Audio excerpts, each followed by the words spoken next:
चलो स्टार्ट करें। देखो पिछले क्लास में हम लोग पढ़े थे क्लासिफिकेशन ऑफ वर्ड्स, अर्थात शब्दों का वर्गीकरण। ठीक है, पिछले क्लास में हम पढ़े थे जी शब्दों का वर्गीकरण। याद करके आए हो? हाँ, पढ़े हो कि नहीं? कुछ कुछ याद का है जी। चलो रिवाइज करा देता हूँ। शब्दों का वर्गीकरण, हमें हिंदी को पढ़ने से पहले शब्दों का वर्गीकरण बहुत अनिवार्य है। जैसे कि बात करेंगे, सबसे पहले देखेंगे कि शब्दों का वर्गीकरण किसके आधार पर होता है। तो शब्दों का अर्थ होता है अर्थ, तो इसको हम लोग दो भागों से विभक्त करके वर्गीकरण कर सकते हैं। एक सार्थक शब्द, सार्थक शब्द के अनुसार, और दूसरा जी निरर्थक शब्द। ठीक है, निरर्थक शब्द। तो सार्थक शब्द क्या है? ऐसा शब्द जो अर्थ दे, सार्थक शब्द कहलाता है। ऐसा शब्द जो अर्थ तो दे लेकिन नहीं के बराबर अर्थ दे, अर्थ नहीं देता हो, निरर्थक शब्द कहलाता है। तो हम लोग सार्थक शब्द को यदि और इसको क्लासिफिकेशन करेंगे तो इसके अंतर्गत हम लोग 3 से 4 भाग में और कर सकते हैं। किसके आधार पर? उत्पत्ति के आधार पर। दूसरा व्युत्पत्ति, इसी व्युत्पत्ति को और क्या क्या बोलते हैं? हाँ? रचना, इसी को बनावट के आधार पर हम लोग शब्दों का वर्गीकरण करेंगे। ठीक है, तीसरा देखेंगे। तीसरा में याद रखना जी अर्थ के आधार पर, अर्थ के आधार पर। और चौथा देखेंगे हम लोग व्याकरण के आधार पर। ठीक है, निरर्थक को बाद में देखेंगे, पहले सार्थक को समझ लेते हैं। ठीक है, तो सार्थक में इतने आधार पर हम लोग शब्दों का वर्गीकरण करेंगे। सबसे पहले उत्पत्ति के आधार पर देखेंगे। तो उत्पत्ति के आधार पर हम लोग देखेंगे तो जब हमारे इस भारत में, चाहे पूरे विश्व में क्यों ना कहा जाए, देखा जाए तो जब पहली बार जब वेदों का उत्पत्ति हुआ, वेद, ऋग्वेद, यजुर्वेद, सामवेद, अथर्ववेद, जब बड़े बड़े वेदों का जब उत्पत्ति हुआ तो कौन से भाषा में लिखा होगा जी? संस्कृत में, है ना भाई? तो संस्कृत को हम लोग क्या कहते हैं? तत्सम शब्द, है ना भाई? तत्सम, जिसको हम लोग संस्कृत बोलते हैं। और तत्सम का अपभ्रंश क्या बना? तद्भव, जिसको हम लोग क्या कहते हैं? हिंदी कहते हैं। तत्सम तद्भव, फिर हमारा कौन सा शब्द आया? देशज। फिर कौन सा शब्द आया? विदेशज, है ना? इसमें हम लोग तत्सम शब्द के बारे में पढ़ेंगे। जैसे उष्टा लिखा होता है, उष्टा का तद्भव क्या होगा? उष्टा मतलब ऊंट, तो ऊंट हिंदी, उष्टा तत्सम, तत्सम का तद्भव बदलने के लिए पूछता है। जैसे कि पूछा जाता है मंडूक, मंडूक संस्कृत है, उसका मतलब होता है मेंढक। तो तत्सम शब्द मंडूक का तद्भव शब्द क्या होगा? मेंढक। तो ये तत्सम तद्भव। देशज, कटोरी, लोटा, बटकी, थाली, अपना देशज।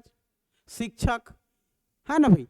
अब देखे जाएगा देशज हमारा जो भी अपने भाषा में। विदेशज की बात करेंगे, सब इंग्लिश में होगा। Head constable, sub inspector, superintendent of police, सब इंग्लिश में है, विदेशज है वो।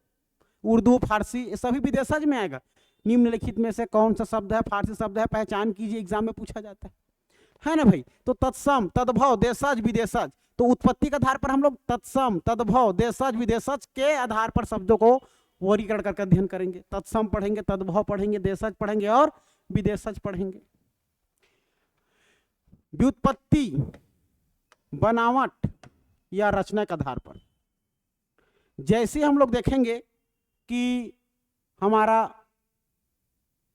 शब्दों का उत्पत्ति हो गया। शब्दों की उत्पत्ति होने के बाद लेखक लोग क्या करेंगे? रचना करेंगे।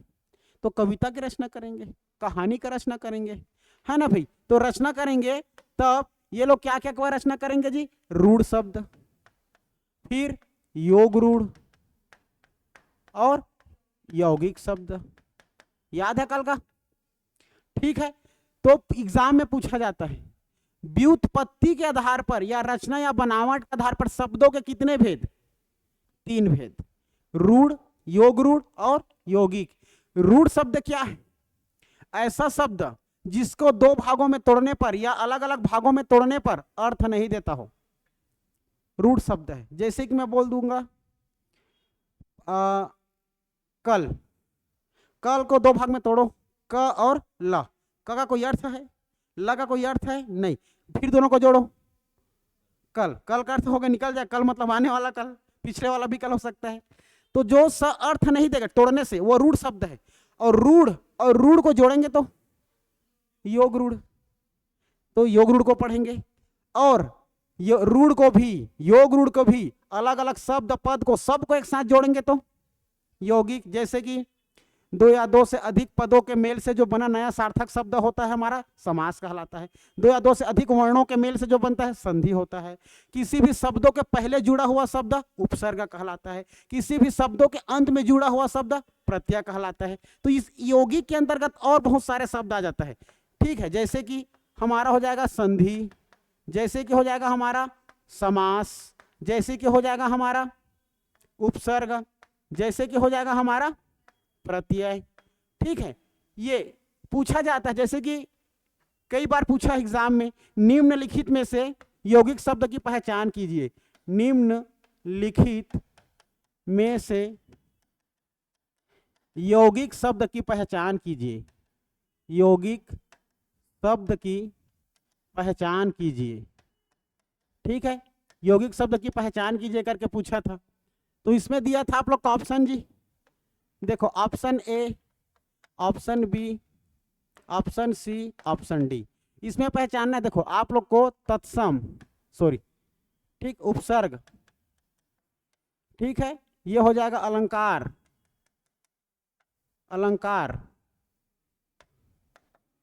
ये हो जाएगा आप लोगों का रस, ये हो जाएगा आप लोग का तद्भव। बताओ इनमें से यौगिक शब्द कौन सा है? उपसर्ग है ना भाई, क्योंकि उपसर्ग जो हमारा दो शब्दों से मिलकर बने है ना। ये तो हमारा अलंकार है, जो कि किसी भी देख के हाव भाव स्वभाव से जो सुंदर दिखाई देता, श्रृंगार हो, जिसका सुंदरता हो, अलंकार का मतलब ही सुंदर है ना। रस, किसी भी कहानी, भाव स्वभाव को अर्थ पढ़ते लिखते समय हमें मन में आनंद की अनुभूति होती है, रस है। तद्भव, हिंदी शब्द, संस्कृत का हिंदी तद्भव कहलाता है। तो उपसर्ग हमारा क्या है? एक यौगिक शब्द, ठीक है। तो ऐसा क्वेश्चन पूछा जाता है तो यौगिक के अंतर्गत में आ जाता है। अर्थ के आधार पर पढ़ेंगे, अर्थ के आधार पर बहुत सारे शब्दों का एक अर्थ होता है, जैसे कि बहुत ज्यादा बोलने वाला, वाचल एक शब्द हुआ अर्थ उसका। जो सब कुछ जानता हो, सर्वज्ञ। जो कभी ना मरता हो, अमर, एक शब्द आ रहा ना सबका। तो याद रखना, अर्थ के आधार पर हम लोग पढ़ेंगे। तो अर्थ के आधार पर देखेंगे जी, तो अर्थ के आधार पर हम लोग क्या क्या को देखेंगे, अर्थ के आधार पर देखेंगे। तो सबसे पहले देखेंगे एक आर्थी शब्द, है ना भाई। अभी एक आर्थी देखे ना, जिसको इंग्लिश में वन वर्ड सब्स्टिट्यूशन बोलते हैं, अनेक शब्दों के लिए एक शब्द, है ना। तो अनेक शब्दों के लिए एक शब्द जब देखे तो एक आर्थी होगा। फिर एक शब्दों के लिए बहुत सारा अर्थ देगा, उसको कहते हैं अनेकार्थी। जब उसी अर्थ वाले शब्द का उल्टा अर्थ देगा तो, उल्टा अर्थ देगा तो जी विरुद्धार्थी, विलोम शब्द भी बोलते हैं इसी को विलोम शब्द बोलते हैं। और जब सेम सेम सेम देगा, अर्थ देगा तो समानार्थी, जिसी को और क्या कहते हैं हम लोग हिंदी भाषा में बोलते हैं ना। तो ये अर्थ के आधार पर इस सभी शब्दों के बारे में अध्ययन करना है अर्थ के आधार पर। बच गए व्याकरण। व्याकरण में हम लोग देखेंगे तो व्याकरण में हम लोग सभी को तद्भव, देशज, विदेशज, अलंकार, रस, छंद, दो, सोठा, जितना भी सारी हमारे व्याकरण है तो सबके एक साथ पढ़ते हैं, संज्ञा सर्वनाम सबको, है ना। तो व्याकरण के आधार पर इसमें पढ़ेंगे सबको। तो ये तीनों को याद करके रखना होगा। सार्थक शब्द के अंदर सभी के बारे में हम लोग क्या करते हैं, अध्ययन करते हैं। ये सबको अध्ययन करते जाएंगे। ये सब हमारा शब्दों का वर्गीकरण है, डायरेक्टली पूछा जाता है, ठीक है। डायरेक्टली पूछा जाता है। उत्पत्ति के आधार पर कौन कौन से शब्द आता है, तत्सम, तद्भव, देशज, विदेशज, और इन सबको एक साथ जोड़ देंगे तो और संकर भी आता है, जिसको हम लोग हिंदी में बोलते हैं ना बाटलर कहते हैं। तेरा मेरा नहीं चलेगा भाई, अपन तो जा रहा है, ये बाटलर है। वही बाटलर में सब मिक्सिंग है, हिंदी, छत्तीसगढ़ी, सब चीज, तो संकर शब्द बन जाता है। इसमें भी देशज, विदेशज, तद्भव, तत्सम सब मिला हो तो क्या बन जाता है, संकर, जिसको हम लोग हिंदी में बाटलर कहते हैं। आ रही बात समझ में। व्युत्पत्ति में रूढ़, योग रूढ़, यौगिक, यौगिक के अंतर्गत संधि, समास, उपसर्ग, प्रत्यय। अर्थ के आधार पर एक अर्थी, अनेकार्थी, विरुद्धार्थी और समानार्थी सोचना है बस। क्लियर है? ये हो गया। एग्जाम में एक चीज और पूछा जाता है, अर्थ के आधार पर शब्दों के कितने भेद बोलेंगे ना, तो एक अर्थी समानार्थी को मत लेना। अर्थ के आधार पर कितने भेद बोलेंगे ना, तो ये दो भेद होता है, एक सार्थक शब्द और एक निरर्थक शब्द, जो कि सार्थक शब्द के अंतर्गत अर्थ के एक अर्थी अनेकार्थी सब होता है। ये पूछा गया आप लोग का क्वेश्चन। ठीक है, अर्थ के आधार पर कितने भेद, कितने भेद जी? दो। अर्थ के आधार पर दो भेद, क्या क्या? हाँ, सार्थक और निरर्थक। सार्थक क्या है? जो अर्थ दे, जिस शब्द का अर्थ निकले सार्थक, जिस शब्द का अर्थ ना निकले निरर्थक। क्लियर है? ये अर्थ के आधार पर। लेकिन इसी सार्थक के अंतर्गत अर्थ जब पूछ देगा, सार्थक शब्द के अंतर्गत कौन कौन से शब्द के अंतर्गत का वर्गीकरण करेंगे, तो एकार्थी, अनेकार्थी, विरुद्धार्थी, समानार्थी, ये सब के बारे में अध्ययन करेंगे। क्लियर है? आई बात समझ में? अब हम लोग देखेंगे आप लोगों का निरर्थक के बारे में। ठीक है, सार्थक के बारे में ये सब हमें वर्गीकरण करना पड़ता है, शब्दों का ये सबको पढ़ना पड़ता है। अब बात करेंगे हम लोग निरर्थक शब्द की।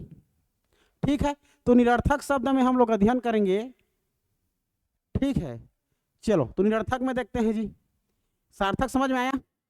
अब देखो निरर्थक।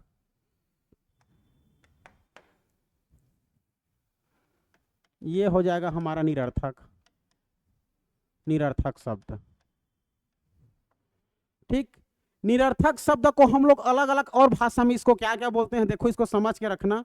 इसको हम लोग अलग से जी, आप लोगों का इसको हम लोग रूपांतरण भी बोलते हैं। क्या बोलते हैं? रूपांतरण भी बोलते हैं। इस चीज को अव्यय भी बोलते हैं। इस चीज को हम लोग, आप लोगों का देखा जाए, रूपांतरण, अव्यय, निरर्थक, और इस चीज को वाक्य भी बोल देते हैं। क्या बोल देते हैं? वाक्य। ठीक है, समझना। तो निरर्थक शब्द में देखा जाए, ऐसा शब्द जो अर्थ नहीं देता हो वो भी अव्यय होता है, याद रखना। जिसको तोड़ने पर अर्थ, रूढ़ शब्द है एक प्रकार का अव्यय भी। ठीक है, अब इसमें हम लोग बात करेंगे, निरर्थक शब्द को भी दो भागों में हम लोग अध्ययन करेंगे, विकारी और अविकारी। ठीक है, विकारी और अविकारी, विकारी और अविकारी, विकारी और अविकारी। विकारी का तात्पर्य होता है परिवर्तन, अविकारी का मतलब होता है अपरिवर्तन, जिसमें कोई परिवर्तन नहीं होता। समझ रहे हो? याद रखना। तो विकारी मतलब हो जाएगा परिवर्तन, अविकारी मतलब अपरिवर्तन। तो विकारी मतलब परिवर्तन, तो किस किस शब्दों के कारण परिवर्तन होगा? लिंग, वचन, कारक, ये सभी के कारण क्या होता है? भाषा में परिवर्तन हो जाता है, शब्दों में परिवर्तन होता जाता है, उसी को क्या बोलते हैं? विकारी शब्द। तो किसी भी शब्दों में परिवर्तन होना क्या कहलाता है? विकारी शब्द। तो निम्नलिखित में कौन सा शब्द विकारी शब्द है, पहचान कीजिए करके पूछा जाता है। ठीक है, तो हमें विकारी शब्द के बारे में पहचान रहेगा, तब तो हम विकारी को समझ पाएंगे क्या। तो विकारी में सबसे पहले देखेंगे संज्ञा। संज्ञा को परिवर्तन करके क्या कर देते हैं जी? सर्वनाम। और इन दोनों को विशेषता बना देता है तो विशेषण।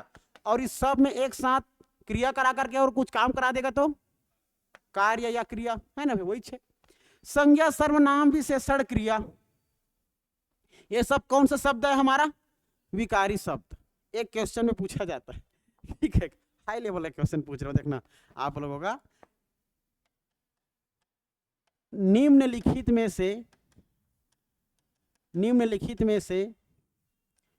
विकारी शब्द नहीं है, विकारी शब्द नहीं है, विकारी शब्द नहीं है।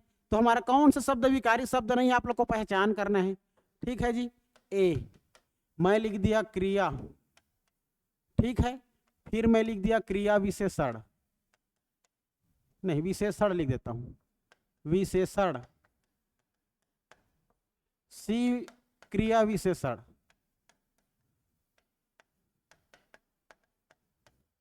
फिर लिख दिया मैं डी, इनमें से कोई नहीं, इनमें से कोई नहीं। क्वेश्चन क्या बोल रहा है? तो कौन इसमें का विकारी शब्द नहीं है? समझ आ रहा है ना। लेकिन इंसान क्या सोचेगा, क्रिया और विशेषण जब विकारी हो सकता है, ये तो दोनों को मिलकर बना हुआ है क्रिया विशेषण, तो ये भी विकारी है, तो इनमें से आंसर इनमें से कोई नहीं लगा देगा, जो कि वो गलत है ना भाई। तो इसका सही उत्तर क्या हो जाएगा हमारा, क्रिया विशेषण। ये हमारा विकारी शब्द नहीं है, लेकिन संज्ञा सर्वनाम क्रिया और विशेषण क्या है, हमारा एक विकारी शब्द है ना भाई। इसी को हम लोग यहाँ पर आप लोग का संज्ञा सर्वनाम ये विशेषण सबको किसके अंतर्गत पढ़ते हैं, विकारी शब्द। अब देखते हैं अविकारी, ठीक है। अविकारी शब्द के अंतर्गत हम लोग देखेंगे, तो इसमें भी आप लोग को याद रखना है। अविकारी में देखो, ठीक है, एक ट्रिक बता रहा हूं कि किस, किस मतलब वो किस नहीं कि ये किसने है, ठीक है। और जब किसी को करोगे विश, तो की से हो जाएगा क्रिया विशेषण, क्या हो जाएगा, क्रिया विशेषण, ठीक है। स से हो जाएगा संबंधवाचक, संबंधवाचक याद करना है, स से संबंधवाचक। वी से याद रखना है विस्मयादि बोधक, विस्मयादि बोधक सबको बताया था ना कल, जैसे कि ओह माय गॉड, ओह हे भगवान, आश्चर्यजनक रहता है ना, अचानक से ऐसे वाला आ जाता है, वही विस्मयादि बोधक। वो कभी चेंज होगा क्या, तो कैसे में, इसलिए तो विकारी, इसलिए तो अपरिवर्तन है, इसलिए तो विकारी कहला रहा है ना भाई, ठीक। फिर उसके बाद हम देखेंगे स से हो जाएगा हमारा समुच्चय बोधक, समुच्चय बोधक। मान लो समुच्चय बोधक में एक साथ अगर हम लोग दर्जन बोल देंगे, दर्जन का मतलब होता है 12, तो उसमें 16 आ जाएगा क्या, परिवर्तन होगा दर्जन का भी, 12 मतलब, समझ रहे हो ना, सब क्या होगा हमारा अविकारी होगा, परिवर्तन नहीं है वो, है ना भाई। तो हम लोग निरर्थक शब्द में इन सारी बातों को पढ़ेंगे, अर्थात शब्दों का वर्गीकरण किया जाता है, जिसमें हम लोग अगर बात करें, इसमें अगर हम बात करें तो अब एग्जाम में क्या पूछा जाता है समझना, रूपांतरण के आधार पर वाक्यों के कितने शब्द, बताना मेरे को, रूपांतरण के आधार पर, क्वेश्चन को समझ लो, रूपांतरण के आधार पर, रूपांतरण के आधार पर शब्दों के कितने संख्या, शब्दों के कितने संख्या, ठीक है। मैं देता हूं 2, 4, 6, 8, ए बी सी डी। चलो बताओ आंसर, अब बताओ,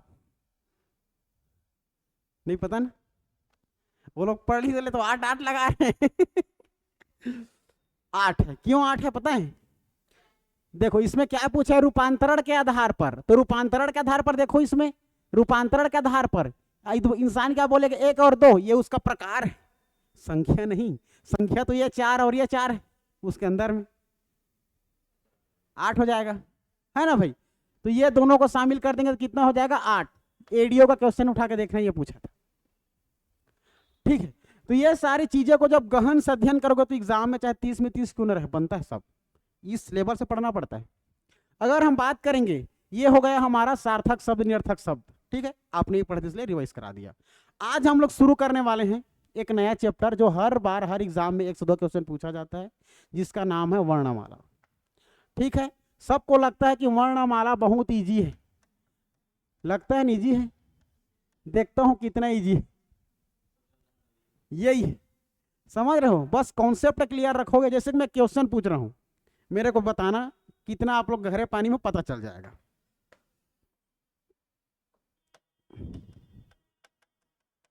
परंपरागत या सामान्य रूप से स्वर वर्णों की संख्या कितनी होती है, स्वर वर्णों की संख्या कितनी होती है, ठीक है, होती है लिख दे समझ लो, तो कितनी होती है आप लोग को बताना है। ये हमारा हो गया क्वेश्चन, ऑप्शन दे देता हूं मैं, चलो देखो option A B C D, 10 11 12 13, चलो आप लोग 11 वाले हो, ठीक। एक और क्वेश्चन, ठीक है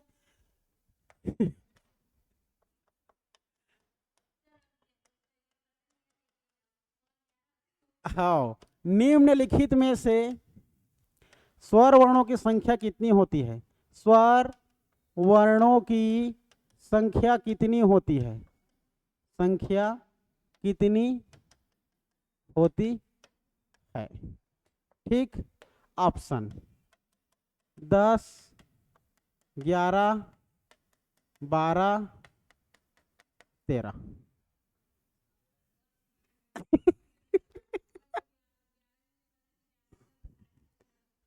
अब बताओ।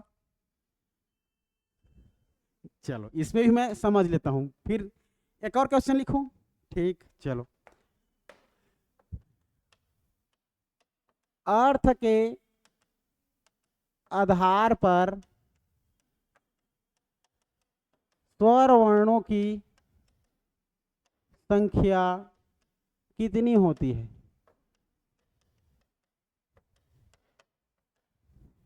फिर से वही ऑप्शन 10, 11, 12 और 13। अब बताओ। चलो 13। ठीक, अब स्टार्ट करें अपन।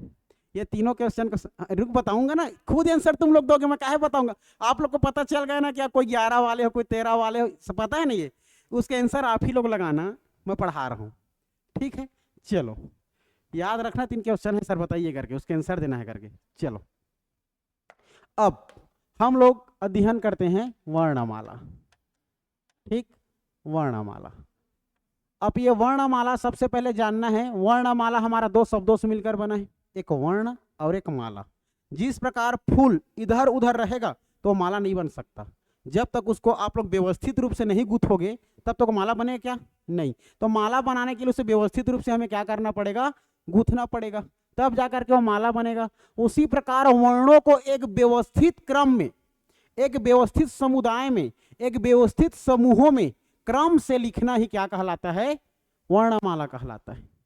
ये वर्णमाला आया कहां से? ये हमारे हिंदी भाषा के लिए बनाया गया वर्ण है। और ये हिंदी भाषा आया कहां से? एक क्वेश्चन फिर पूछ रहा हूं, उसका भी जवाब देना। इसको मैं इधर आ जाता हूं और एक क्वेश्चन लिखता हूं। ठीक है, इस क्वेश्चन का जवाब देना है, अभी नहीं, बनाने के बाद।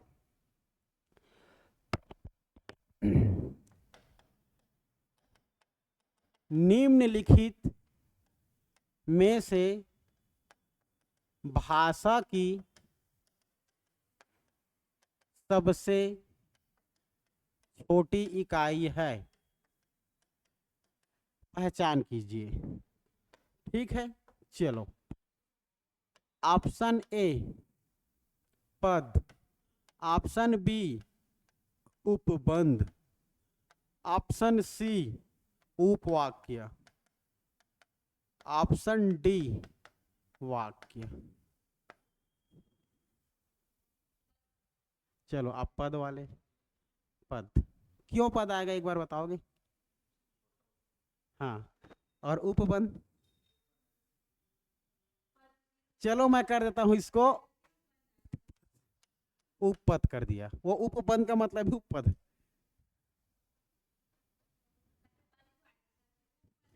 ऐसा होता है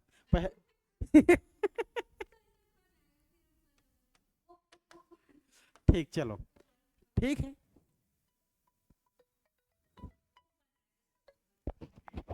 हाँ भैया, ये क्लास लेते रहे भैया।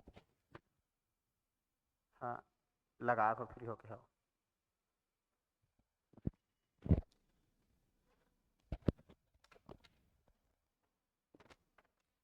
देखो, ठीक, ये भी बनेगा ना आप लोग का। बाकी आप लोग बता सही रहे हो, लेकिन कॉन्सेप्ट क्लियर नहीं है। ये तो तुक्का हो गया है ना, कॉन्सेप्ट क्लियर होना चाहिए। चलो अब देखते हैं, तो वर्णमाला। तो देखते हैं वर्णमाला में हमारा हिंदी भाषा के बारे में जानना है, तो हिंदी भाषा आया कहाँ से? तो हम लोग जिस प्रकार पैदा हुए हैं वैसे से शुरू करते हैं, हिंदी की उत्पत्ति से शुरू करते हैं, तब मजा आएगा। जब एक छोटा सा बच्चा जब पैदा होता है तो उसके मुंह से क्या निकलती है जी? माँ थोड़ा निकलती है, ध्वनि निकलती है ना। जब पैदा हो तो पे करके रोएगा, उसके भावना कोई समझ पाएगा क्या? माँ भी नहीं समझ पाएगी, कोई नहीं समझ पाएगा, लेकिन बस उसका एक ही चीज हमें सुनाई देगा, रोना। तो ये रो क्यों रहा है? उस रो रहा है उसको हम कैसे में समझेंगे? अगर वो आ कर रहा है तो आ से शुरू करना पड़ेगा, अगर मैं कर रहा है तो म से शुरू करना पड़ेगा। समझ रहे हो बात को? तो उसी ध्वनि को लिखने के लिए वर्ण बना, उसी आवाज को लिखने के लिए क्या बना? वर्ण बना। अर्थात ध्वनि के लिखित रूप को हम क्या कहते हैं जी? वर्ण कहते हैं। ध्वनि को समझने के लिए लिखेंगे, और लिखने के लिए हमें लिपि की आवश्यकता पड़ती है। तो सबको पता है हमारे भारत में देवनागरी लिपि लिखी जाती है, जो अ से आ आम इमली लिखा जाता है ना भाई? तो इसमें ध्वनि को लिखे, ध्वनि को, आवाज को समझने के लिए वर्ण बना। फिर वर्ण को समझने के लिए वर्णों का समूह बनाएंगे छोटा छोटा। जैसे बच्चा 1 साल का हुआ तो वो क्या बोलेगा? अब वो तो ये करता तो क्या बोलेगा? मा मा, पा पा, दी दी, एक एक करके बोलेगा। एक ही बार दीदी अम्मा पानी चलो खाना खाएंगे ऐसे बोलता है क्या? सीधा एक एक वर्ड शब्द बोलेगा, मतलब शब्द नहीं, एक एक वर्ण बोलेगा। तो एक एक वर्ण बोलेगा तो वर्ण के समूह से वो अक्षर बनेगा। क्या बनेगा जी? अक्षर। पा पा, 2 अक्षर। समझ रहे हो? ठीक। जैसे अक्षर बनेगा तो अक्षर के समूह से पद बनेगा। अक्षर पद मतलब पा पा, एक शब्द बन गया। इसी शब्द को हम लोग सरल शब्दों में क्या कहते हैं? पद कहते हैं। शब्द उसे कहते हैं जो एक अर्थ दे। पापा बोलेगा तो पापा ही है, नाना नहीं होगा। समझ रहे हो? मामा बोलेगा तो मामा है, मम्मी नहीं होगा। ठीक है। ध्वनि रोया पहले, उसको समझने के लिए वर्ण लिखे, वर्ण को फिर अक्षर से हम लोग संबोधित किए, अक्षर के समूह से शब्द बना। जब वो शब्द बना लिया, पापा, अम्मा, दीदी, भैया, तो लेकिन वो भैया बोलेगा तो वहां पर भैया करके बोले तो 3 लोग रहेगा, समझ तो नहीं आएगा कौन भैया को बुला रहा है। समझ रहे हो? मतलब फिर भी उसका शब्द कमी। फिर शब्दों को पूरा करने के लिए शब्दों के समूह से उपबंध बोलेगा। उपबंध मतलब शब्दों को पूरा वो नहीं बोल पा रहा है। जैसे कि बोलेगा पापा पानी, तो पानी को नहाने के लिए मांग रहा है कि पीने के लिए मांग रहा है कि खेलने के लिए? मेरे को समझ आ रहा है? बस पानी बस मांग रहा है, लेकिन क्यों? समझ आ रहा है क्या? नहीं। फिर इसी उपबंध से उपवाक्य बनेगा। क्या बनेगा जी? उपवाक्य। इसी उपबंध के समूह से उपवाक्य बनेगा। उपवाक्य में क्या बोलेगा? पापा पानी जाना। समझ रहे हो? फिर भी समझ नहीं आएगा, उपवाक्य, वाक्य पूरा है ही नहीं है। फिर इसी उपवाक्य से क्या होगा? उपवाक्य से क्या बोलेगा जी? वो वाक्य बनेगा। वो बोलेगा पापा पानी दो ना पीऊंगा, खत्म, पूरा बोल दिया। बोलेगा अम्मा मुझे स्कूल जाना है, बच्चा बोल दिया, वाक्य बोल दिया। अब वो वाक्य पूरा बोल दिया, एक सेंटेंस बोल दिया। तो शब्दों के समूह को क्या कहते हैं? वाक्य कहते हैं, है ना भाई? वाक्य बन गया। और वाक्य बना तो अगर वो अमेरिका है तो इंग्लिश में बोलेगा I am very hungry please give me food, मैं बहुत भूखा मुझे खाना दो। अगर वो हमारा ये हिंदू है, अर्थात हमारा हिंदुस्तान का है, हमारे भारत का है, अम्मा मुझे बहुत भूख लगी है खाने को दो ना, ऐसे बोलेगा। हमारे छत्तीसगढ़िया रे में दही मोला खाया बदने बने भूखन लागत। वो डिपेंड करता है कि कौन से वाक्य को बोला, वो जहां रहेगा उस क्षेत्र की भाषा सीखेगा। तो फिर फाइनली वाक्यों के समूह से क्या बन गया जी? एक भाषा बन गया।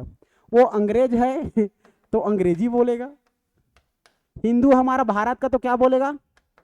हिंदी बोलेगा, छत्तीसगढ़ में है तो छत्तीसगढ़ी, अपनी अपनी बोली भी होती है।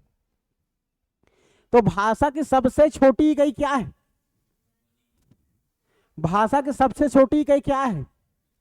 ध्वनि है, लेकिन नहीं है तब वर्ण है, और ध्वनि वर्ण नहीं है तब, ध्वनि वर्ण अक्षर नहीं है तो टेट 2019। समझ रहे हो? सबसे छोटा कौन सा भाषा का सबसे छोटी इकाई? तो ये चारों को लिख दिया, ये दोनों को नहीं लिखा था। समझ रहे हो? तो जो हम पढ़ेंगे वही तो करेंगे। अब मैं यहां पर आप लोग को सबको पता है 1 2 3 4, तो संख्याओं में सबसे छोटा कौन है करके मैं लिखूंगा 3 4, है ना भाई? तो इसमें छोटा कौन है? 3। और ऑप्शन में 1 और 2 नहीं है तो 3 ही होगा छोटा। समझ आ रहा है मेरी बात? उसी प्रकार वो है हमारा, है ना भाई? समझ में आया? ये ऐसी ही बना है हमारा वर्ण। ठीक है, फिर हम लोग इसमें देखेंगे, क्या देखेंगे, इसमें समझना है ध्वनि, है ना भाई। ध्वनि, ध्वनि क्या है, तो ध्वनि हमारा देखा जाए तो ध्वनि हमारा जी वर्ण का कौन सा रूप हो जाएगा, ये हमारा कथित रूप है। कथित मतलब कहता है, बोलता है, कथित रूप होता है या उच्चारित रूप होता है। ठीक है, हम किसके बारे में बात कर रहे हैं, ध्वनि। तो ध्वनि हमारा एक किसका कथित रूप है, वर्ण का, वर्ण का कथित रूप है। कहेगा वो बस अगर कहेगा, ध्वनि निकालेगा, या वर्ण को पूछ देगा, वर्ण को, वर्ण क्या है, तो वर्ण हमारा ध्वनि का क्या रूप हो जाएगा, क्या रूप हो जाएगा जी, लिखित रूप। ध्वनि को लिखेंगे ना भाई, ध्वनि को लिखेंगे तब तो वर्ण बनेगा। अ प स द सब वर्ण बनेगा, है ना भाई। फिर वो बच्चा क्या बोलता है, मम्मा, स क बोलता है, ये सब क्या हमारा वर्ण है। क्या है व्यवस्थित रूप में लिखा हुआ है, नहीं, तो ये केवल एक वर्ण है, न कि वर्णमाला। वर्णमाला कैसे बनेगा, ये वर्णमाला हम लोग क्या पढ़ रहे हैं, वर्णमाला, है ना भाई, वर्णमाला पढ़ रहे हैं। तो इस वर्णमाला में अगर हम लोग देखेंगे, इसका परिभाषा लिखेंगे, तो परिभाषा लिखें क्या बन जाएगा, वर्णों, वर्णों के व्यवस्थित, वर्णों के व्यवस्थित क्रम, समूह, समूहों या समुदाय को एक साथ वर्णमाला कहा जाता है, वर्णमाला कहा जाता है। आई बात समझ में। तो वर्णों के व्यवस्थित क्रम को, व्यवस्थित क्रम कैसे में होगा, ये माला हम जब करेंगे व्यवस्थित, आ ई, बड़ा ई, छोटा ऊ, बड़ा ऊ, ए ओ, फिर बहुत सारा, ये व्यवस्थित क्रम में तब जाकर के माला बनेगा। तो फिर वर्णों का जब माला बनेगा तो क्या कहलाएगा, वर्णमाला कहलाएगा, है ना भाई। तो वर्णों के व्यवस्थित क्रम एवं समूहों एवं समुदाय को क्या कहते हैं जी, वर्णमाला कहते हैं। ठीक है, डायरेक्टली एग्जाम में पूछा जाता है, वर्णों के व्यवस्थित क्रम को क्या कहते हैं, वर्णमाला। वर्णों के व्यवस्थित समुदाय को क्या कहते हैं, वर्णमाला। वर्णों के व्यवस्थित समूहों को क्या कहते हैं, वर्णमाला। तीनों शब्द कभी किसी एक बुक में नहीं पाओगे, किसी में क्रम पाओगे। वर्णों के व्यवस्थित क्रम को वर्णमाला कहते हैं, मिलेगा। किसी बुक में वर्णों के व्यवस्थित समूहों को वर्णमाला, तीनों एक साथ नहीं मिलेगा। एग्जाम में पूछा था समुदाय, सबका दिमाग घुमा है, समझ रहे हैं। वर्णों के व्यवस्थित समुदाय तो हमें पता नहीं, लेकिन क्रम पता है तो क्रम में दिया नहीं है, ऐसा सोचते हैं लोग। तीनों एक है, क्रम, समूह, समुदाय को हम लोग क्या कहते हैं, वर्णमाला। ठीक है, वर्णों का ये चीज समझ में आया। ठीक है, ये हो गया, है ना, वर्णमाला की परिभाषा। आई बात समझ में। अब वर्णमाला के परिभाषा जानने के बाद हमारा वर्ण, जैसे कि देखो हमारा, जैसे कि ये ध्वनि था, है ना भाई, ध्वनि था, ध्वनि, ध्वनि को लिखित रूप क्या बना, वर्ण। वर्ण का जब उसको व्यवस्थित रूप से लिखे तो अक्षर से क्या बना, अक्षर। फिर अक्षर के समूह से क्या बना, शब्द। ये सब बना ना भाई। एक थाली है लेकिन सब अट्टे पट्टे चट्टे, एक ही शब्द लगता है, अर्थ अलग अलग है, समझ रहे हो। ध्वनि का लिखित रूप वर्ण, वर्ण को हम लोग वर्ण और वर्ण को जोड़ेंगे तब अक्षर बनता है। जैसे कि ये एक वर्ण हो गया, ये भी एक वर्ण हो गया, दोनों को जोड़ देंगे तो ये क्या बन गया हमारा, अक्षर बन गया। और कितना अक्षर जी, 2 अक्षर, 2 वर्ण नहीं, 2 वर्ण नहीं। कितने अक्षर बना, 2 अक्षर। तो कितना शब्द बना, एक शब्द बना। और कौन सा शब्द बना, फल। ठीक है जी, फ और ल को जोड़े तो क्या बन गया, फल। इसमें कितने अक्षर, 2 अक्षर, एक शब्द है फल। कितने वर्ण है, देखो जोड़ते हैं कितने वर्ण है, फ 3 नहीं 4। फल को हम तोड़ेंगे तो फ, ठीक है, अ के मात्रा लगा है फ। फिर ल है, ल में क्या जुड़ा हुआ है, कितना वर्ण हुआ, 1 2 3 4, कितना वर्ण हुआ जी, तो इसमें कितने वर्ण हैं, 4 वर्ण। एग्जाम पूछा था नाम में कितना वर्ण है, कितने वर्ण है, अब बता दिया तो जान डालोगे। ठीक है, नाम में कितने वर्ण है, तो यहां पर नाम में कितने वर्ण है, देखो 2 3 4 5, ठीक है, ए बी सी डी, बताओ कितने वर्ण है, 4, है ना भाई। तोड़ेंगे नाम, नाम हमारा कितना शब्द है, एक शब्द है, कितना अक्षर है जी, ना प्लस म, कितना अक्षर हो गया, 2 अक्षर हो गया। ठीक है, अब इसमें हमें वर्ण देखना है, तो न में कौन सा मात्रा, आ के मात्रा, म में कौन सा लगा है, अ, तो क्या बन गया, कितना वर्ण हो गया, ये डिपली है, ये कॉन्सेप्ट है, आ रही बात समझ में, ये पूछा जाता है। अब आगे बढ़ते हैं हम लोग, ध्वनि वर्ण अक्षर शब्द आ गया, है ना भाई, तो ध्वनि वर्ण अक्षर शब्द आ गया, तो यही वर्ण, यही अक्षर हमारे हिंदी वर्णमाला में संख्या है 52। तो हमारे हिंदी वर्णमाला में कितने वर्ण हैं, 52। क्लियर है, हमारे हिंदी वर्णमाला में कितना है जी, 52 वर्ण है। हमारे पास कितना वर्णमाला है, बताओ, एक वर्णमाला में 52 वर्ण है, एक माला में 50 प्रकार का फूल। आ रही बात समझ में, तो वो पूछेगा वर्णों की संख्या कितनी है, तब 52, कितना हमारे हिंदी भाषा में कितना वर्णमाला है, एक। समझ आ रही है बात को, वहां पर 52 मार देगा बिना देखे हुए, 1 52 13 1 52 53 54 करे, तो पहले 52 कहाँ रे, 52।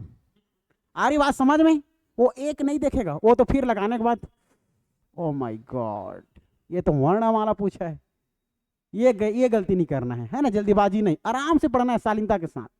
ठीक है, इसी वर्ण अक्षर को समझने के लिए, ठीक है, इसी वर्ण और अक्षर को समझने के लिए इसको हम लोग 2 भागों में विभाजित करते हैं, 2 नहीं 3 भाग कर देता हूं, ज्यादा अच्छा लगेगा, 3 भागों में समझते हैं। ठीक है, तो यहां पर हम लोग वर्णमाला देख रहे हैं, तो वर्णमाला में हमारा देखा जाए, तो वर्णमाला में देखा जाए तो वर्णमाला में कितना वर्ण होता है, कुल 52 वर्ण होते हैं। कितने वर्ण होते हैं जी, 52। वही को आप लोग को लिख के रखना है, आ छोटे ई, बड़े ई, ये बड़े ई है ना, ये छोटे ई, छोटा ऊ, बड़ा ऊ, ए तक जाकर के पूरा स्र तक कितना है हमारा, 52 वर्ण है टोटल स्र तक, है ना भाई। तो 52 वर्ण है, तो इस 52 वर्णों को देखा जाए तो इसको हम लोग अलग से 3 भागों में बांट सकते हैं, एक स्वर वर्ण, एक व्यंजन वर्ण, और एक हमारा अयोगवाह। आपका बोलना सही है, व्यंजन वो विसर्ग, लेकिन बता रहा हूं देखना, वो ठीक बोले, वो कैसे हम ठीक बोलोगे, इसके अंदर में आएगा विसर्ग। ठीक है, सीजीपीएससी का 2018 में चपरासी का पोस्ट आया था, उसमें अंगूर में कौन सा शब्द लगा करके पूछा था, ऑप्शन दूं, अनुस्वार, विसर्ग, स्वर, व्यंजन। अंगूर में बताओ कौन सा स्वर, मतलब कौन सा शब्द है, अभी जान डालोगे पढ़ने के बाद, उस क्वेश्चन को भी लिख दे रहा हूं, इसके बाद सॉल्व करना। अंगूर में कौन सा शब्द है, ठीक है, पहला अनुस्वार, जा रहा है रे बाबू, जा जा, बी विसर्ग, सी स्वर वर्ण, डी व्यंजन वर्ण। ठीक है, चलो अब आते हैं अपन गंतव्य की ओर। तो स्वर वर्ण क्या है समझो पहले, ऐसा वर्ण, कैसा वर्ण, ऐसा वर्ण जिनके उच्चारण में, जिनको बोलने में स्वतंत्र रूप से कम समय में बोल सकते हैं, स्वतंत्र ध्वनि। हम ऐसा वर्ण जिनको आसानी से बोल सकते हैं, सरल से बोल सकते हैं, सिंपल से बोल सकते हैं, क्या कहलाता है? स्वर वर्ण कहलाता है। तो ऐसा वर्ण जिनके उच्चारण में हम स्वतंत्र रूप से बोल सकते हैं, ऐसे वर्ण जिनको हम स्वतंत्र रूप से बोल सकते हैं, क्या कहलाता है? स्वर वर्ण, केवल स्वर वर्ण। तो ऐसा वर्ण जिनको हम लोग सरल रूप से, स्वतंत्र रूप से उच्चारण करते हैं, क्या कहलाता है? स्वर वर्ण। अ, आ, ई, बड़ा ई। कितना इजी लग रहा है ये तो, नहीं तो बोल के देखो ना। स्र मेहनत लग रहा है। अक्ष, अढ़ी, अढ़ा, शरा, पतंग के पा, उसको प नहीं बोल सकते, मेहनत करना पड़ेगा। इसमें मेहनत लगा, उसमें पा, जीभ, मुंह सबको पलटाना पड़ रहा है, मेहनत लग रहा है ना भाई। तो ऐसा वर्ण जिनके उच्चारण हम स्वतंत्र रूप से कर सकते हैं, क्या कहलाता है? स्वर वर्ण। समझ में आया? स्वर वर्ण कहलाता है स्वतंत्र रूप से, है ना भाई, स्वतंत्र रूप से। ऐसा वर्ण, ठीक है, ऐसे वर्ण जिनका उच्चारण स्वतंत्र रूप से करते हैं, आसान भाषा में स्वतंत्र रूप से करते हैं। ऐसे वर्ण जिनका उच्चारण हम स्वतंत्र रूप से करते हैं, क्या कहलाता है? स्वर वर्ण कहलाता है, स्वर वर्ण। ठीक है। परंपरागत प्राचीन काल से चली आ रही या सामान्य रूप से स्वर वर्णों की संख्या हमारे हिंदी वर्णमाला में, परंपरागत या सामान्य रूप से हमारे हिंदी वर्णमाला में इसकी संख्या बताया गया है 13। कितना बताया गया है जी? 13 संख्या बताया गया है। ठीक है, परंपरागत रूप से। और वो 13 संख्या क्या है? आ, छोटे ई, बड़े ई, छोटे ऊ, बड़े ऊ, एड़ी के ए, ऐना के ऐ, ओखली के ओ, औरत के औ, अंगूर के अंग और अह। ये 13 क्या बताया गया है? सामान्य परंपरागत रूप से स्वर वर्ण की संख्या। तो परंपरागत रूप से स्वर वर्णों की संख्या कितनी होती है? पहला कैंसर मिला। ठीक, अब ठीक है, ये स्वर वर्णों को मैं निकाल रहा हूं ना, फिर पढ़ेंगे। स्वर ऐसे वर्ण जिनका उच्चारण स्वतंत्र रूप से करते हैं, क्या कहलाता है? स्वर वर्ण। ऐसे वर्ण जो स्वर वर्ण के सहायता से बोलते हैं, स्वर वर्ण के मदद से बोलते हैं, स्वर वर्ण के हेल्प से बोलते हैं, क्या कहलाता है? व्यंजन वर्ण कहलाता है। ठीक है, हम स्वर की सहायता लेंगे तब क्या बनेगा? व्यंजन वर्ण। जैसे कि अगर मैं बात करूं, मैं लिख दिया क, ये बिना आ के बना है क्या? नहीं। जैसे कि लिख दिया मैं ग, गमला की गम बड़ी की मात्रा। जैसे कि लिख दिया मैं घ, तो देखो ये बना है क प्लस अ, किससे मिलकर बना? अ से, स्वर वर्ण से बना है। ये बना है ग प्लस बड़े ई के मात्रा, क्या बन गया? गी। ये भी हमारा स्वर से बना है। कुछ भी बोलो, सब स्वर से बना है। ठीक है, घ प्लस अ, घ। तो स्वर वर्ण के सहायता से बोले जाने वाला वर्ण क्या कहलाता है? व्यंजन वर्ण। 13 इधर आ गया तो इधर कितना बच गया? लगभग इसका संख्या कितना बताया गया है जी? 39, जिसको मूल रूप से 35 में बांटेंगे, बाद में बताऊंगा। अयोगवाह, अयोगवाह क्या है बता रहा हूं। तो हमारा अब आप लोगों का ये, हम लोग स्वर वर्ण को देखते हैं, स्वर वर्ण को समझना अच्छे से। बात करेंगे स्वर वर्ण में हम लोग सबसे पहले परंपरागत या आप लोग का सामान्य रूप से संख्या कितना है जी? स्वर वर्णों की संख्या 13। क्लियर हो गया? जब भी सेंट्रल गवर्नमेंट की एग्जाम दोगे, वो कुछ भी पूछे स्वर वर्णों की संख्या कितना होता है, तो सीधा लगाना 13। सेंट्रल गवर्नमेंट की एग्जाम दोगे, एसएससी हो, बैंकिंग हो, रेलवे हो, है ना, यूपीएससी हो, तो सब सेंट्रल का दोगे तो स्वर वर्णों की संख्या कितना लगाओगे? 13। लेकिन स्टेट पीएससी दोगे तो हमेशा 11। ठीक है, हाँ, क्योंकि हमारा लुसेंट एक्स और एनसीईआरटी हमारा दिल्ली से वो सीधा सर्टिफाइड है, सेंट्रल से। ठीक है, और उसी को फॉलो करता है। लेकिन हमारा एग्जाम स्टेट पीएससी, लोक सेवा आयोग, वो अलग से सर्टिफाइड करता है, जो स्टेट बुक को करता है। जैसे कि एल.एन. वर्मा, जैसे कि हमारा एक से रहता है ना बुक, जैसे कि विनय कुमार पाठक, ये सारी चीजें हमारे लिए, हम स्टेट के लोग हैं, न कि पूरा सेंट्रल का। सेंट्रल का तो है ही, लेकिन उसके लिए वो दिल्ली वाला तो एनसीईआरटी को हमें मानना पड़ेगा। तो जैसा एग्जाम में लेगा वैसा मानना पड़ेगा। एग्जाम में ले चुका है इसको आंसर भी एसएससी। ठीक है, लूसेंट वाला भी पढ़ोगे 13 पाओगे। ये हो गया। जब हम लोग पूछा जाता है, याद रखना 2017 पटवारी का परीक्षा में पूछा गया था। ठीक है, तो एग्जाम में जब पूछेगा मुख्य रूप से मानक रूप से, ठीक है, मुख्य रूप से मानक रूप से या उच्चारित रूप से, उच्चारण के रूप से स्वर वर्णों की संख्या कितनी होती है? 11। ठीक है, वो 11 क्या क्या? 13 तो सबको पता है, आ, छोटे ई बड़े ई, ए छोटे ऊ बड़े ऊ, री, ठीक है ना, ओ, औ, अंग और आहा, है ना भाई। ये टोटल हमारे पास 13 है। क्लियर है? इस 13 में अगर हम बात करें, इस 13 में हम लोग इस दोनों को हटा देंगे, दोनों को हटा देंगे तो कितना बच गया? ये सभी 11 बच गया। क्लियर है? 11 बच गया। अब 11 बच गया तो अब हम लोग फिर देखेंगे अर्थ के आधार पर। किसके आधार पर? अर्थ के आधार पर। अर्थ के आधार पर स्वर वर्णों की संख्या कितनी होती करके पूछा जाएगा तो 10। डायरेक्टली अर्थ के आधार पर पूछेगा तो। ठीक है, तो अर्थ के आधार पर 10। 10 कैसे में होगा? इस री को हटा देंगे, री को हटा देंगे तो कितना हो जाएगा जी? 10। तो वो 2 कहां गया सर? री हमारा एक व्यंजन तरफ अनुस्वार है अलग से रखने को, वो विसर्ग भी है। ठीक है, लेकिन अ और अहा, अ के संग बहेगा तो अयोगवाह बनेगा, प के संग बहेगा तो प्रवाह बनेगा, पानी से संग बहेगा तो प्रवाह है, अनार के असंग बहे तो अयोगवाह है। आ रहा है बात समझ में? वाह बन रहा है। तो अयोगवाह हमारा देखेंगे, आप लोग को मैं बताए हूं अयोगवाह।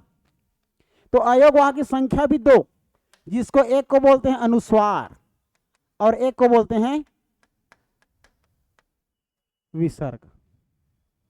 तो अनुस्वार मतलब अंग के अंग, विसर्ग का मतलब आह। आई बात समझ में?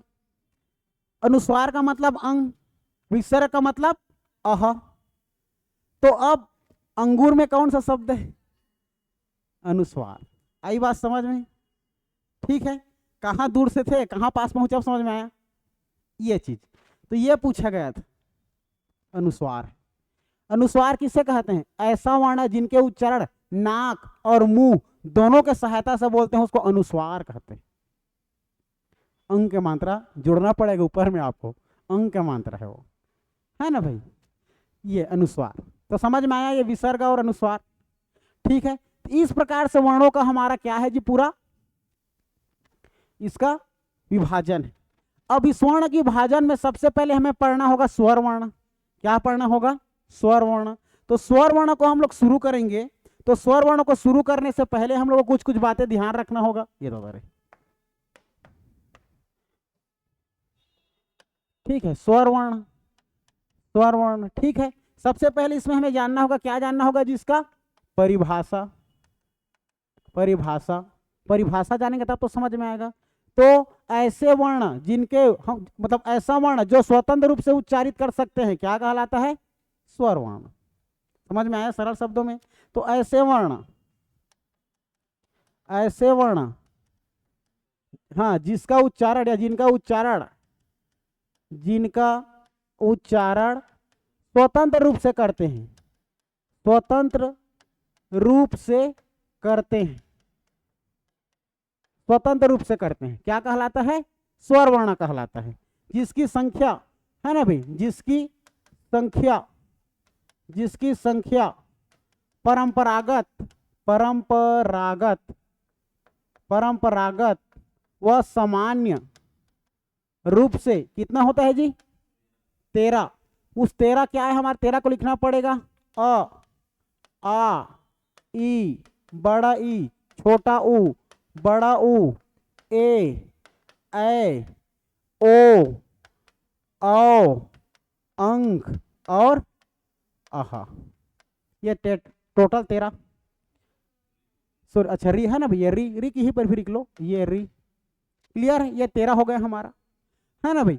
फिर हम लोग देखेंगे इसके बाद किसके आधार पर, मुख्य या मानक या उच्चारण के आधार पर कितना होता है करके पूछा जाएगा। तो इसके संख्या कितना है जी, 11 स्वर वर्ण। 11 स्वर वर्ण में कौन अलग हो जाएगा, अंग और अह को हम लोग हटा देंगे, ठीक है, तब बन जाएगा कितना, 11। ठीक है, अब फिर हम लोग देखेंगे, तो इसको हम लोग जब देखेंगे अर्थ के आधार पर, ठीक है ना, तो अर्थ के आधार पर कितना होता है, तो अर्थ के आधार पर, अर्थ के आधार पर स्वर वर्णों की संख्या कितना जी, 10। इसमें हम लोग किसको और हटा देंगे, ऋषि के री को हटा देंगे, है ना भाई, तब ये टोटल बन जाएगा हमारा 10। फिर इसको हटा देंगे तो ये बन जाएगा 11, बाकी ये हो जाएगा हमारा 13, है ना। ये बात समझ में आया, हाँ, ये क्लियर हो गया। ये तो स्वर वर्ण है, लेकिन स्वर वर्ण को अलग अलग और भागों में विभाजित करते हैं, जो हमें संधि बनाने में काम आएगा। तो जब उसको हम लोग पढ़ेंगे स्वर वर्ण को, जब पढ़ेंगे स्वर वर्ण को, तो स्वर वर्ण को हमें मोटी मोटा समझ में आ गया, ठीक है। स्वर वर्ण हमारा क्या समझ में आ गया जी, मोटी मोटा पूरा बेसिक सीख गए स्वर वर्ण के बारे में। अब इस स्वर वर्ण को जब हम लोग तोड़ेंगे, ठीक है, तो इसको हम लोग जब तोड़ेंगे तो उत्पत्ति के आधार पर, उत्पत्ति के आधार पर स्वर वर्णों की संख्या कितनी होती है ये जानना होगा। मात्रा या उच्चारण के आधार पर, मात्रा या उच्चारण के आधार पर स्वर वर्णों की संख्या कितनी होती है उसको विभाजन करके पढ़ेंगे। हमारे शरीर के अंग, शरीर के अंगों के अनुसार, शरीर के अंगों के अनुसार मुंह में बोले जाने वाला, है ना भाई, जैसे कि हमारे नाक मतलब सॉरी ओंठ के सहायता से बोले जाने वाला, जीभ के सहायता से बोले जाने वाला कौन सा स्वर वर्ण है उसको जानना होगा। इसके बाद हम लोग स्वर वर्ण के बाद कंपन के आधार पर, कंपन को बोलते हैं हम लोग घोषत्व, घोषत्व के आधार पर अघोष सघोष ध्वनि, समझ आ रहा है ना। फिर घोषत्व के आधार पर देखेंगे तो फिर फाइनली हम लोग हवा के बारे में देखेंगे। हवा हवा हवा हवा जिसको हम लोग प्राण बोलते हैं, और प्राण मतलब हो जाएगा आप लोग का प्राणत्व के आधार पर, महाप्राण अल्प प्राण, याद आ रहा है ना। फिर हम लोग श्वास के आधार पर पढ़ेंगे, श्वास मतलब अनुस्वार और हमारा निरुनासिक अनुनासिक। तो इस प्रकार से पूरा स्वर वर्ण को पढ़ेंगे, उसका बबा नहीं बचेगा, कहां से क्वेश्चन आएगा तो समझ रहे हो। ये तो ये कल के क्लास में करेंगे, आज के लिए इतना ही।